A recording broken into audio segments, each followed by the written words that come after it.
We're in the second to last lesson of the course. You're almost to the end. You should have learned a lot by this point. Definitely had some opportunities to play around in Linux. Now, we've talked about ls many times. It's probably the command you'll use more than any other in Linux. We just want to dig into some very important flags tied to ls to increase your retention of these and master these for this lesson. So we've talked about this a bit. ls-l will show the file sizes in bytes. You see the example, but the H flag will make it readable for humans because you are likely to understand gigabytes, megabytes, kilobytes a lot more readily than just bytes. And I mentioned km and g, kilobyte, megabyte, gigabyte, but also terabytes is another member of the H flag family there.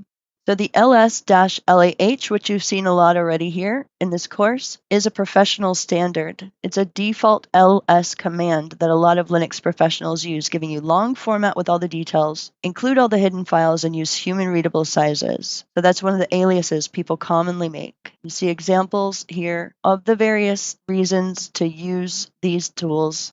Finding large files, because as a system admin, you're often going to have to deal with taking a look at servers that are running out of disk space, for example. You can find the answer really quickly with these simple commands. You might want to sort by modification time quite often, and that's the T flag. It sorts by modification time and it puts the newest first. The most recently modified files will appear at the top of the list. Let's say you deployed an update, something broke, what files were just modified? You want to know. Use the -LT flag. The files at the top are the ones most recently changed. You don't have to search through the whole thing to figure out what's going on. You know, it worked yesterday, it doesn't work today, so what's going on? You often want to find the most recent log files. Use the T flag. Check if backups ran. If your newest backup file is from last week, then you probably have a problem unless you only back up weekly. If you're investigating a security incident, you need to know what files were recently modified. They might have been modified at suspicious times, so you want to know what times they were modified at. If they were modified at 3 a.m. and nobody at work was working in the middle of the night, no real employee was, in that case, a lot of times people do. But if they were not, then you probably have a problem. And you certainly have something worth investigating. Sometimes various processes will run and make edits, so it all depends on your scenario, but it's all about knowing so that you can find out what's going on. Now you can do reverse order with the -R flag. Sometimes you want the oldest files first, maybe to clean up ancient files. And so in this case, you can do ls-LTR. So you're getting the time and you're reversing the order of output, getting the oldest files first. You see, combine it with H, get human readable sizes.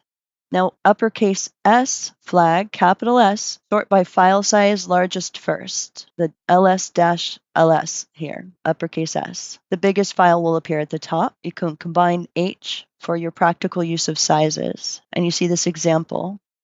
For disk space cleanup, your server, let's say, is at 95% disk capacity and you need to find what's eating space. This command with LSH, with the uppercase H, largest log files first. You want to check user home directories for large files. See the same example again. You might be finding temporary files that can probably be deleted. If you want to reverse the size order, LSHR, see the smallest files first. If you have a lot of small files that are cluttering a directory, maybe those can be cleaned up. Now, if you want to see not just a directory, but everything inside it, including all subdirectories, you can just do ls-R, and that's the uppercase R in this case. So you're recursively displaying all of these. You see the examples here. It helps you to see the entire directory tree structure. And you can combine that with other flags, recursive listing with long format, see permissions, sizes, and dates for every file, LAR. Include hidden files in the recursive listing, LAH file, long format, all files, human readable sizes, and recursive. Let's think about when recursive listing is useful if you're understanding a project structure. Maybe you've cloned a new repository, you want to see what's inside. With this command, you can see the entire project structure at a glance. Next example, finding files in a nested directory. Here you can see all config files, including those in the subdirectories. For documentation and auditing, your example here, create a complete record of a website's file structure. There is a reason to be careful with your -R flag there because recursive listing can produce enormous output if you're working on a large directory tree. So you want to use it on specific directories, only where you actually need to see everything. If you don't really need to see everything, you don't need to use it. So your everyday workhorse, the LAH. LTH, what changed recently? Long format, sorted by time, newest first, and human readable. LTHR, what's the oldest? Same as above, but reversed.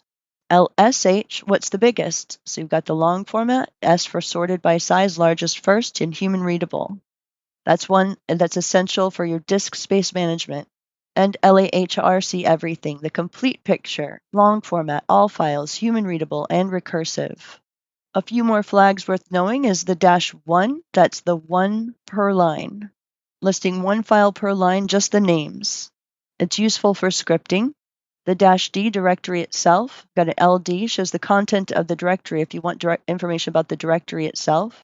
We'll see with this example permissions, ownership, and details of this directory, not the contents of the directory.